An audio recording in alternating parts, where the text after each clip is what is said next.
बिस्मिल्लाह। अच्छा, तो आज का जो लेक्चर हम लोग अपना स्टार्ट करेंगे, उस लेक्चर के अंदर हम लोग अपना नेक्स्ट प्लगइन करेंगे जिसका नाम है गूगल साइट किट।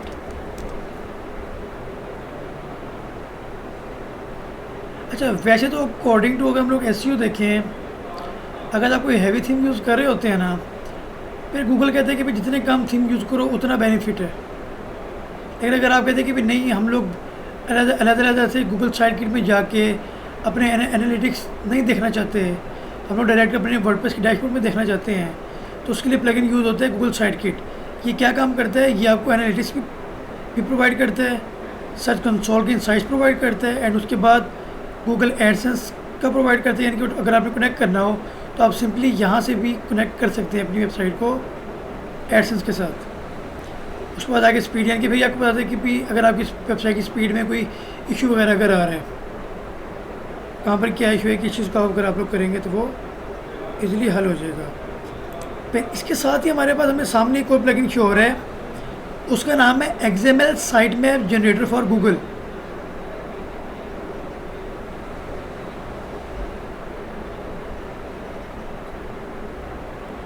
अब ये क्या है?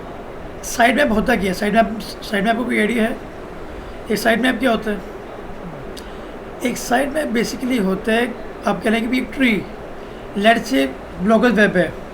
ब्लॉगर्स वेब के अंदर सबसे पहले ट्री के अंदर आएंगी उसके पेजेस, फिर आएंगी उनकी कैटेगरीज, फिर अगर उनके अंदर उनकी सब कैटेगरीज हैं वो, तो बेसिकली अब अगर मैं यहाँ पर एक वेबसाइट है, लेट्स से मैं ब्लॉगर्स वेब को ही ओपन करता हूँ, इसके आगे मैं कमांड लगाता हूँ बैकस्लैश डाल के साइट मैप डॉट एक्सएमएल। इस तरह का पेज ओपन होना चाहिए। अब ये एक ट्री है, पेजेस, पोस्ट एंड कैटेगरीज, ये तीनों चीज़ें इंडेक्स्ड हैं। पोस्ट में अगर आता है कोई, तो यहाँ पर पोस्ट लगी आ रही है कि भाई कितनी पोस्ट लगाई हुई हैं इसमें, इस बंदे ने। इसे हम लोग कहते हैं पोस्ट का साइट मैप। अब अच्छा, अब आप कहते हैं कि भाई सर हमारी वैसे इंडेक्सिंग हो नहीं रही, तो गूगल सर्च कंसोल के अंदर भी एक ऑप्शन होता है आपके पास।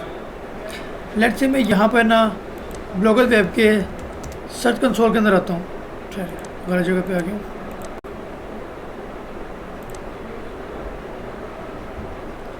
मैं यहाँ पर आता हूँ सर्च कंसोल के अंदर। अब हमने जब एक प्लगइन इंस्टॉल किया उसका नाम क्या था? साइट मैप था ना। तो यहाँ पर भी हमारे पास साइट मैप का ऑप्शन आ रहा है, यानी कि वहाँ से हम लोग साइट मैप बनाएंगे और यहाँ पर ऐड लिंक ऐड करके सबमिट के पर क्लिक कर देंगे, तो वो वाला हमारा साइट मैप सबमिट हो जाएगा। यानी कि गूगल के अंदर इसे क्या कहते हैं कि भाई हमारी इंडेक्सिंग थोड़ी सी फास्ट हो जाती है। ठीक है, वैसे तो रैंक मैथ हमारा ऑटोमेटिकली फास्ट कर देता है। इंडेक्सिंग को इंस्टॉल कर लेता हूँ मैं।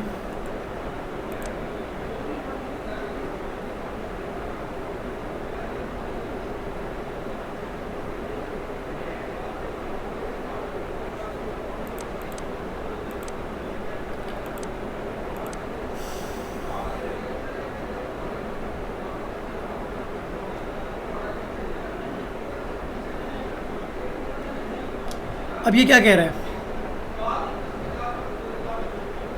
ये कह रहा है कि एक साइड मैप को एक्टिव रखें, लेकिन दूसरा तो हमने किया ही नहीं। तो ये कौन से दूसरे को कह रहा है? Any gas? रैंक मैथ में रैंक मैथ के अंदर आके जब हम लोग उसके डैशबोर्ड पे जाते हैं, तो हमारे पास हमने यहाँ से कुछ ऑप्शंस को ऑन एंड ऑफ करते हैं। तो यहाँ पर हमारे पास ये साइड मैप था, इसको ऑफ कर देंगे तो हमारा वो जो एरर आ रहा है वो ऑटोमेटिकली हल हो गया।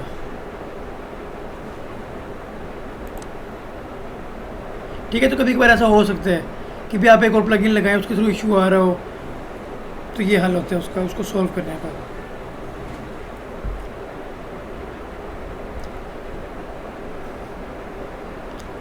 उसके बाद साथ ही मैं आ जाता हूँ, अब मैं सेटिंग में आता हूँ। साइट किट को छेड़ने से पहले मैं एक दफ़ा एक्सएमएल में आ रहा हूँ।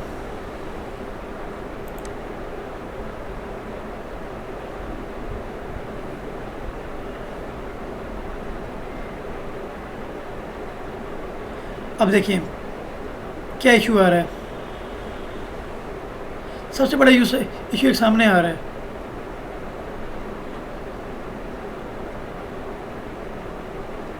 वो कह रहा है भाई आपकी वेबसाइट तो नॉन इंडेक्सिंग भी गई हुई है, आपने गूगल को नोट अलाउ किया हुआ है कि भाई मेरे आर्टिकल गूगल में शो हों।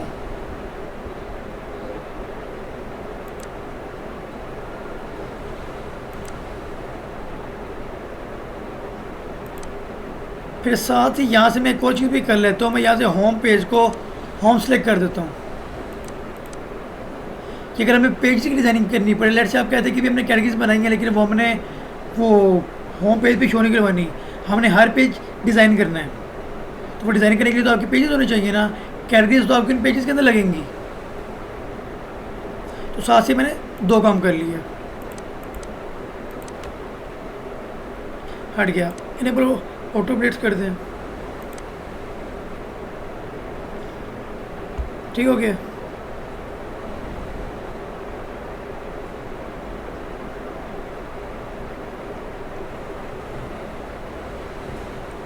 अब देखिए यहाँ पर ऑटोमेटिकली चीज़ें लगी हुई हैं, हमें मज़ीद कुछ करने की ज़रूरत नहीं है।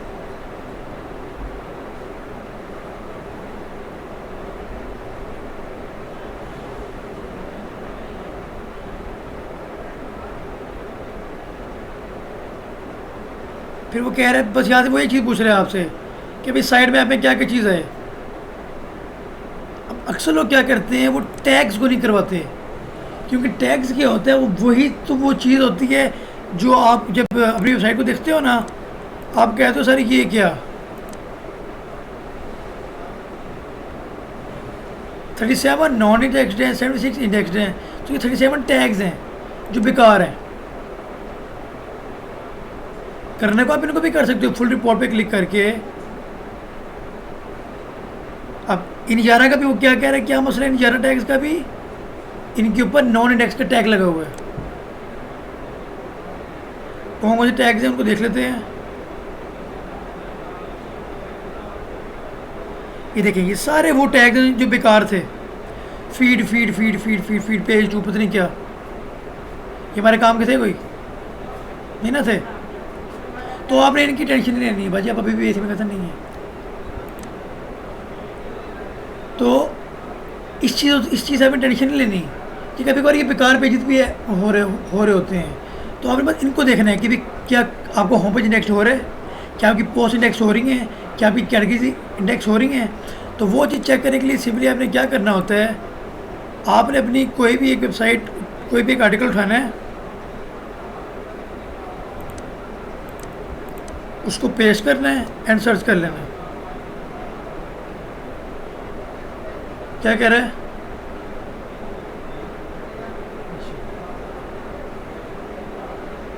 वो कह रहे हैं ये यूआरएल गूगल के ऊपर है, बट हैं इसके अंदर इश्यूज़।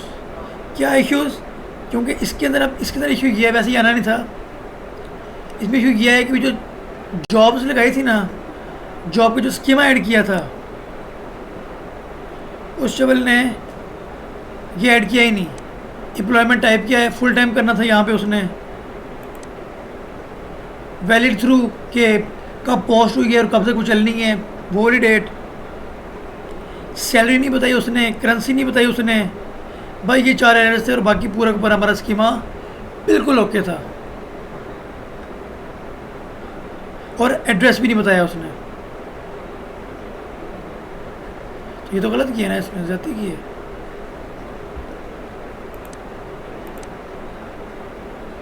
कोई नहीं, अगेन कर लेते हैं। नहीं ये तरह मैं बाद में करूँगा जब आपको स्कीमा करवा रहा हूँ, इसको भी छोड़ा, यानी कि इस तरीके से करके आप सिंपली इंडेक्सिंग को चेक कर सकते हैं। मैं ये उठा लेता हूँ यार, ये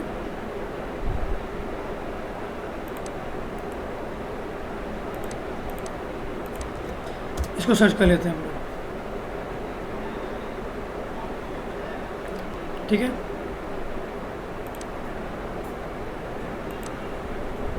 ऑल ओके हमारा।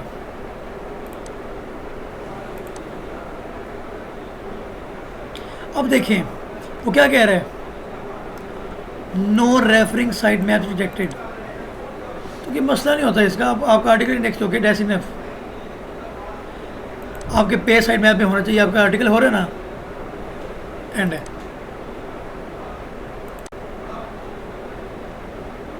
तो ठीक है, स्टैटिक पेजेस आ रहे हैं। प्रोडक्ट कैटेगरीज को ऑफ कर दें, कैटेगरीज करनी है हमने तो, है ना।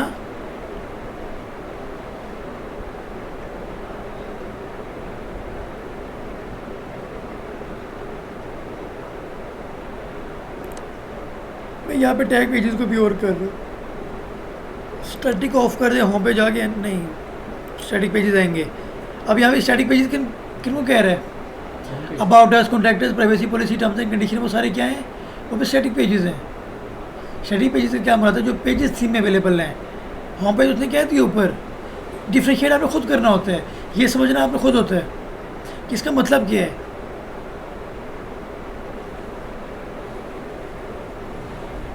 फिर वो कह रहे हैं किस कैटेगरी को आप एक्सक्लूड करना चाह रहे हैं।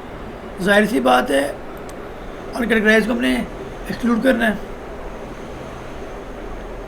फिर वो कह रहे हैं कितनी टाइम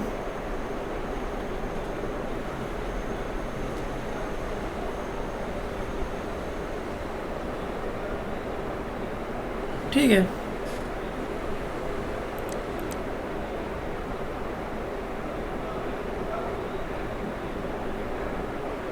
इसको डेली भी करते हैं कि डेली बेसिस के ऊपर ही क्रॉलिंग करे।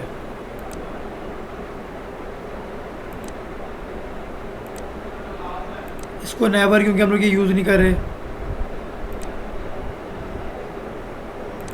आर्काइव हम लोग यूज़ नहीं कर रहे।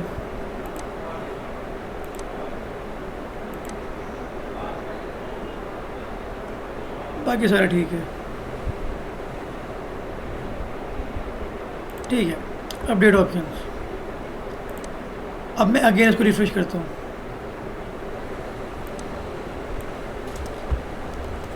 अब मैं यहाँ पर एक और टैग दे रहा हूँ, index.xml। ये भी अवेलेबल नहीं है।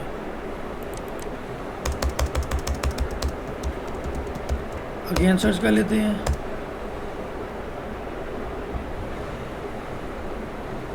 तो ये हमारा फिलहाल काम कर रहा है। ऐसी बात है 24 घंटे के बाद कुछ चीज़ें होंगी हमारी साइट के अंदर। फिर अगर आपने देखना हो कि भाई गूगल के ऊपर आपके कितने आर्टिकल शो हो रहे हैं, उसके लिए आपने क्या कमांड देनी होती है, साइट कॉलन और आपकी वेबसाइट का नाम।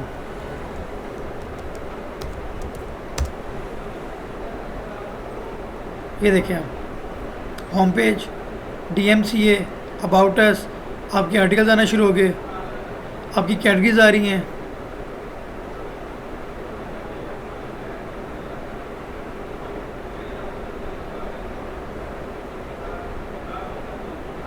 अब देखिए यहाँ पे मेरा ऑथर पे इंडेक्स हुआ पड़ा है,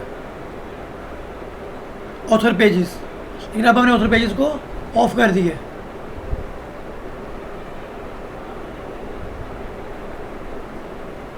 सारी कैटेगरी, सारे पे हमारे आर्टिकल्स आ रहे हैं, यहाँ पे सारे इंडेक्स हैं, क्योंकि देख रहे हैं। इसका मतलब होता है कि हमारी इंडेक्सिंग मुकम्मल हो रही है।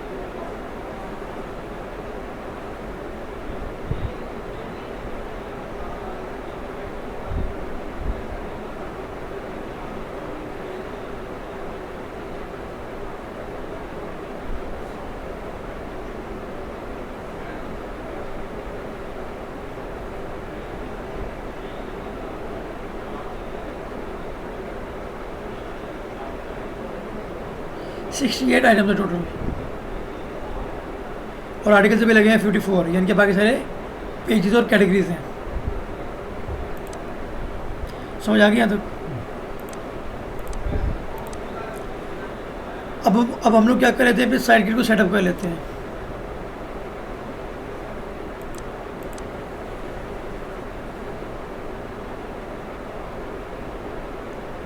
क्या है सिंपली यहाँ पे sign in with Google.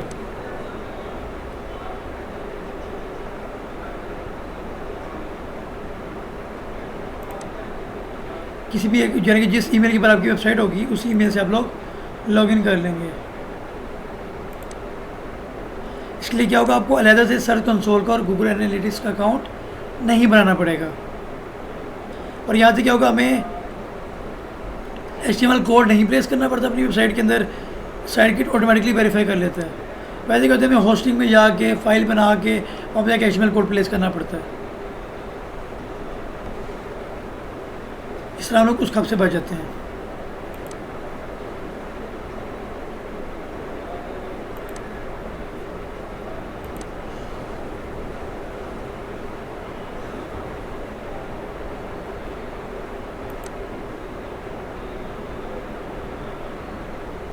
Again उसने परमिशन डिमांड की है, अगेन हम परमिशन देंगे उसे।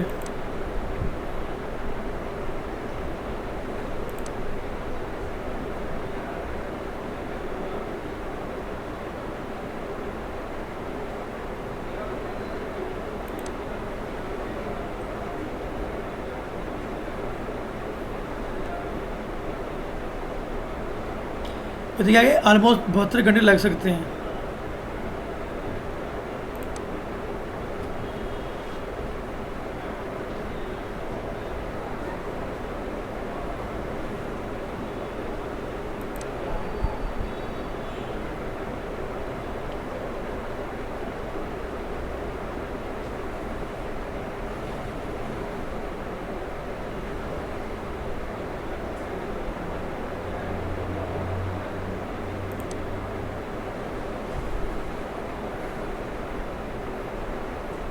चलिए यहाँ से हम लोग गूगल एनालिटिक्स की भी एक्सरसाइज दे देते हैं।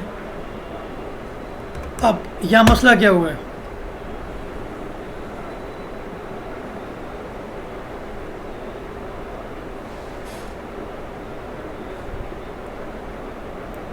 अतीब लोग तो बहुत अर्सा पहले मैंने भेज दी थी ना, तो वो कह रहे हैं आपकी वो वाली ईमेल लगी हुई है, वो डाटा लगा हुआ है, तो इसी वजह से वो कह रहे हैं कि भी ये वाली वेबसाइट दोबारा ऐड नहीं हो सकती बिकॉज ये ऑलरेडी हो चुकी है। यानी कि मतलब ये इन प्रोसेस को रिवाइज करेंगे तो आपके पास ये डाटा शो होना स्टार्ट हो जाएगा।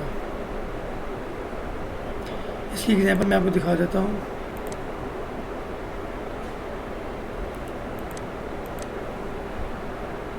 यहाँ से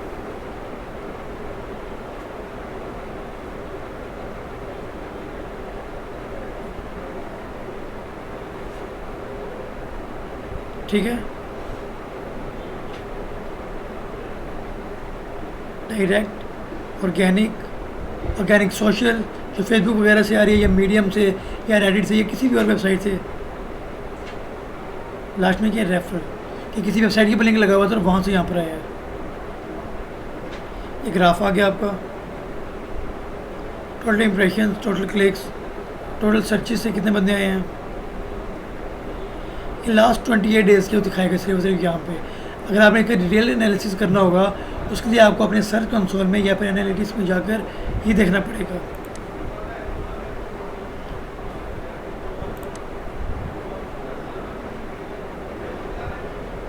देख रहे हैं इस तरीके से। जैसे कि मैंने आपको बताया कि भाई ये डोमेन है साल पुरानी, काम इस पर शुरू हुआ है 1.5 माह पहले, ठीक है। ठीक है, रीज़न वगैरह। अब देख रहे बीपी में ये वेबसाइट गायब भी होती रही है।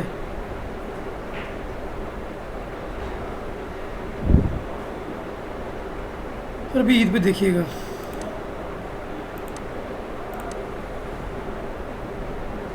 क्योंकि लोग अचानक सर्च करना शुरू करते हैं चांदरा डीपी, ईद मुबारक डीपी, तो गूगल को जो नज़र आ रहा है तो गूगल पागल हुआ होता है। गूगल को जो उसके कंटेंट के मुताबिक कुछ डाटा मिल रहा होगा ना, गूगल ने उसकी वेबसाइट उठा के उसको दे देते नहीं है। अब इसी तरह मेरे एक दोस्त के साथ हुआ था,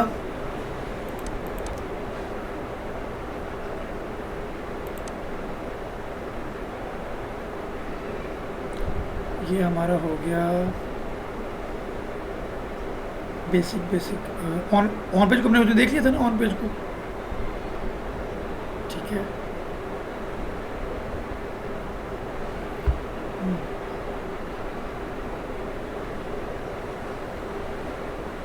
ऑन पेज में कोई चीज़ रहती हो, डू फॉलो भी।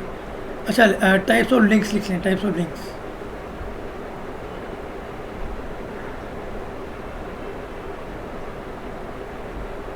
Number 1 internal link,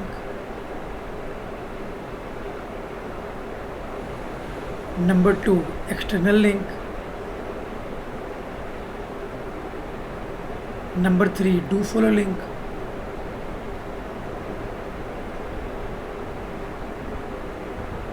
number 4 UGC link, number 5 sponsored.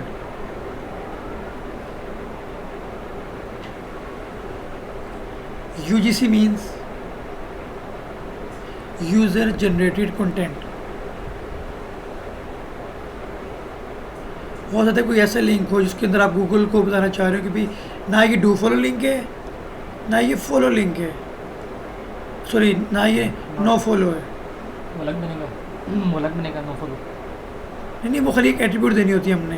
ये जितनी भी चीज़ें मैंने आपको बताई है ना, इंटरनल और एक्सटर्नल तो जैसे एक वर्ड है, जो मेन जो है इंटरनल एंड एक्सटर्नल के अंदर आगे से आते हैं डू फॉलो, नो फॉलो, ये क्या यूजीसी स्पॉन्सर की सारी चीज़ें उसके अंदर आ जाती हैं हमारी। ठीक है,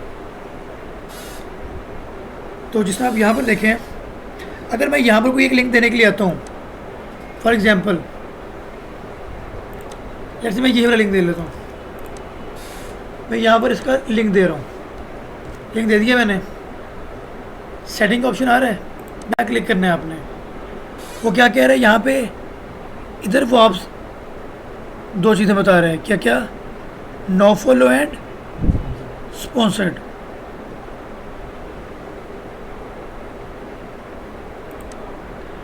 इनमें तो कोई करना है, इनमें तो कोई एक करते हैं, अदरवाइज ना करें। मतलब जैसे फिलहाल के लिए मैं इसको ज़रा नो फॉलो कर रहा हूँ, लिंक लग गया हमारा। लेकिन आप कहते हैं कि भी सर हमने तो इसको देना है यूजीसी का लिंक, कि भाई ये यूजर जनरेटेड कंटेंट है, उसका शॉर्टकट, एक शॉर्टकट भी है। ये भी ज़रा मैं थोड़ा देख लीजिए, इस वाले आर्टिकल को मैं ज़रा ड्राफ्ट कर रहा हूँ।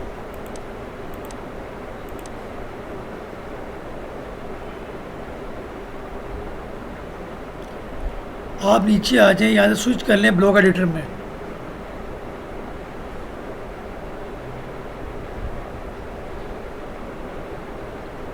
कहाँ पे लिंक लगाया था हमने?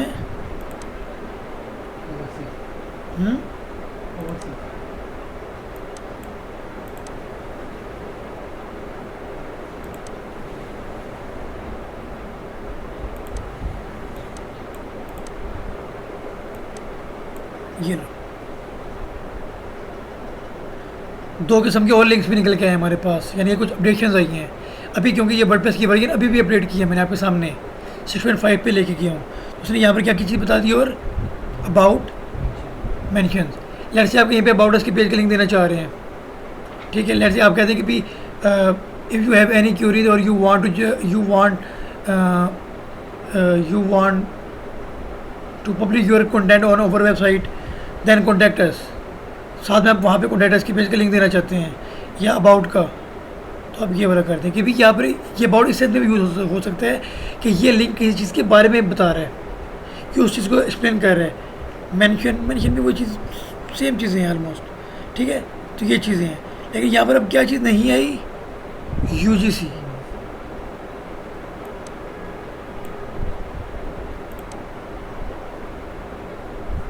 बैक आ जाए,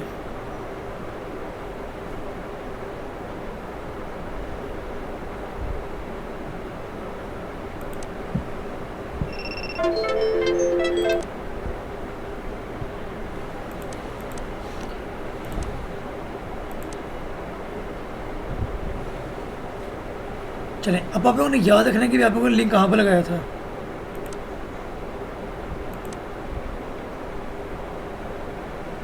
आप आ गए टेक्स्ट में,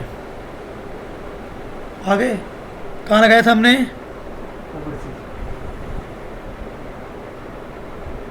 ये लगा हुआ नो फॉलो। तो सिंपली आपने इसको चेंज करके यहाँ पे लिख देना है यूजीसी, कि ये हमारा क्या है जी, यूज़र जनरेटेड कंटेंट का लिंक है, एंड वापस विजुअल में आ जाना। ये ले, ठीक है। तो एक तरीके से ये आपको डू फॉलो भी हो गया और ये आपको यूजीसी भी हो गया।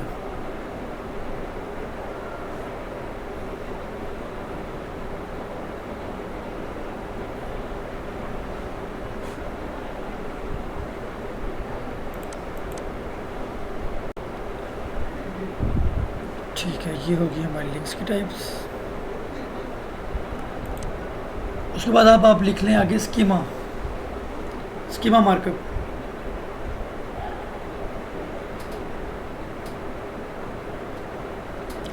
स्कीमा मार्कअप के अंदर किस किस तरह के स्कीमाज होते हैं? Local schema, business schema, job posting, recipes, blog post and news article.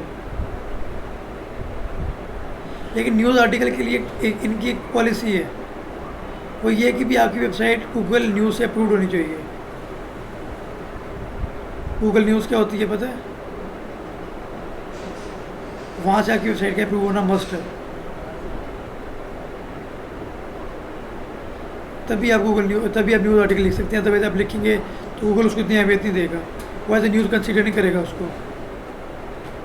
क्योंकि वो जो न्यूज़ आर्टिकल होते हैं वो आपके न्यूज़ में जाना होता है, गूगल न्यूज़ में, और वो गूगल न्यूज़ में कहीं ना कहीं शो हो रहे होते हैं फिर।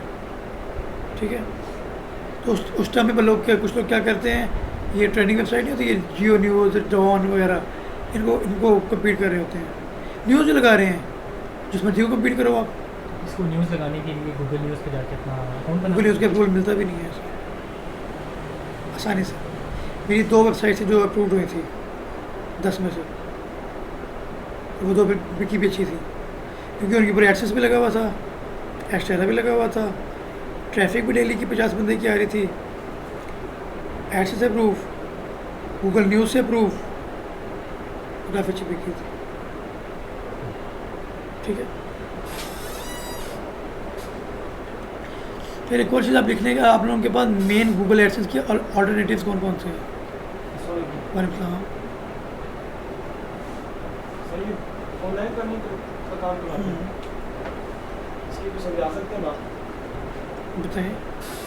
ये कैसे करनी है?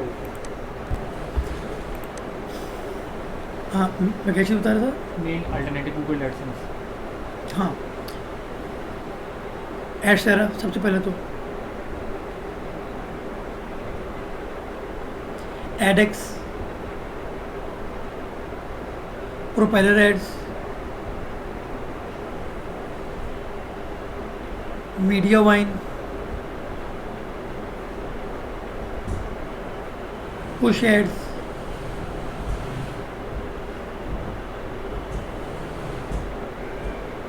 इज़ोइक, ये मेन है जो आपको एडसेंस, अगर आपकी वेबसाइट के ऊपर ट्रैफिक भी आ रही थी लेकिन आपको एडसेंस का अप्रूवल नहीं मिल रहा, आप दिल हार गए, तो आप अगर मीडिया बाइंग के लिए या प्रोपेलर के लिए अप्लाई कर दोगे तो यहाँ से जो आपको एड्स मिलेंगे उनका CPC हो सकता है गूगल से भी ज़्यादा हो। ठीक है, आप कह रहे हो कि आपके तो आर्टिकल के ऊपर क्लिक्स भी आ रहे हैं गूगल से, हर चीज़ आ रही है, तो ये उसके फिर ऑल्टरनेटिव्स हैं आपके, एंड ये चीज़ें फिर आपकी बिक भी जाती हैं। अगर इस साइट के ऊपर इज़ोइक लगा हुआ है, लेकिन फिर आपने अपनी वेबसाइट को मेंशन करना होता है। इज़ोइक वाली जो इज़ोइक, मीडिया वाइन, ये प्रोपेलर एड वाली वेबसाइट्स को बेचने के लिए ना आपकी साइट एज होनी चाहिए 1 ईयर मिनिमम, फिर आप उसको फ्लिप करते हो, यानी कि आप लोकल मार्केट प्लेस के ऊपर भी लगाते हो, ग्रुप्स में जाके पोस्ट कर दो या फिर मेरी ये वेबसाइट फॉर सेल है, इतनी ट्रैफिक आ रही है। लेकिन मेन फ़ायदा आपको कब होता है? जब आप उसको फ्लिप करते हो। फ्लिप करने के लिए कौन कौन सी वेबसाइट्स हैं? flippa.com, motioninvest.com, ये तो मेन है जिनके ऊपर हम लोग काम करते हैं, यानी हम कर रहे हैं ऑलरेडी, जहाँ पर हमारी फ्लिपिंग चलती है।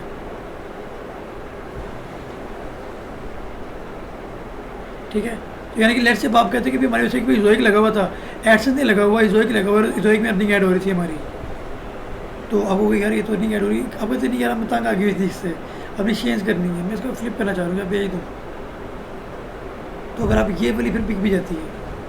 लेकिन इज़ोइक का अप्रूवल आपको मिलता है उसके ऊपर एफिलिएट साइट्स के ऊपर ज़्यादा, यानी कि एफिलिएट साइट्स से मेरा मुराद है जहाँ पर आप किसी प्रोडक्ट के बारे में आर्टिकल्स लगा रहे हैं, उसकी ब्रांडिंग कर रहे हैं। ठीक है,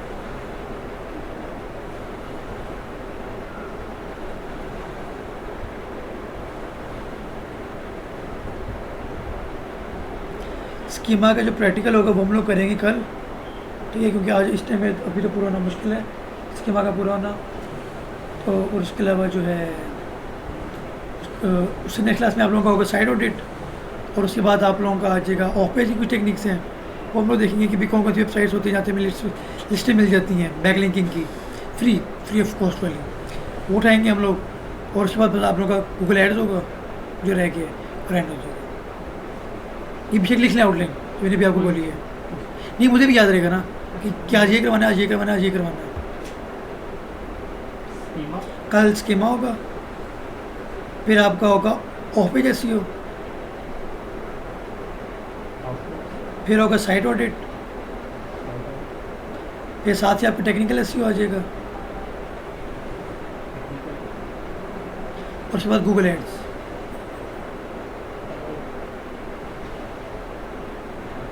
एंड दैट